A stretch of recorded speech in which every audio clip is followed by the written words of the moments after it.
I got asked an interesting question about which place had better commercials, McDonald's or Burger King.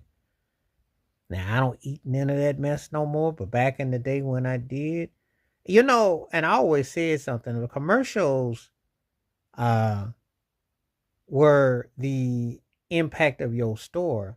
McDonald's had the cooler commercial, but Burger King had the better food back in the day when this was something that I partook in. You know, getting asked because sometimes you like the commercials. You may not mess with the food, but you like the commercials. So if I had to pick, I'd have to say McDonald's had the cooler commercials, but Burger King had that crown. So it's funny how the things that you get asked about, and then you kind of think about them in hindsight and what they mean, and do they carry on any meaning or don't they?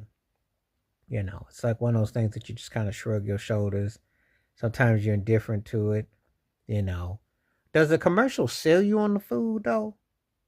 Now, like if did a McFlurry, did a shake have to sell you on it? Did a what made you want to go and gravitate towards that? No, it's just one of those things that you just don't really know. You're kind of like dumbfounded, and you're kind of like, you know, where do you go with that? So it's just one of those things. I mean, again, I could be wrong, but it's just one of those things where I just kind of like, I don't know.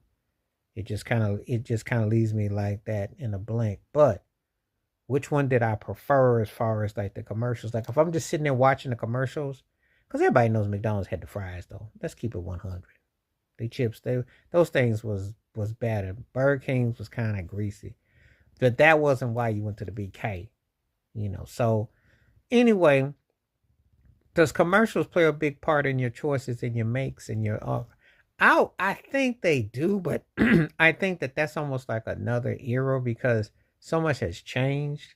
Um, it's kind of like you can look at something and it can appeal to you, but does it really mean that it's good for you? Again, it's all depends on the way you're coming out of how you look at it. You know, there was a time and a point, I would say, quite frankly, a commercialization of something would really have just, you know, I've been like, okay, that's cool, but I can't say that now. I can't. I don't. There's advertisements. They always say what the 18 through 34. There's a demographic, but there are people all ages who get caught up in demographics of what they something seduced them and they went to go do it. I may see somebody 78 running into about, yeah, I want that Slurpee or something. I mean, I don't know, but I'm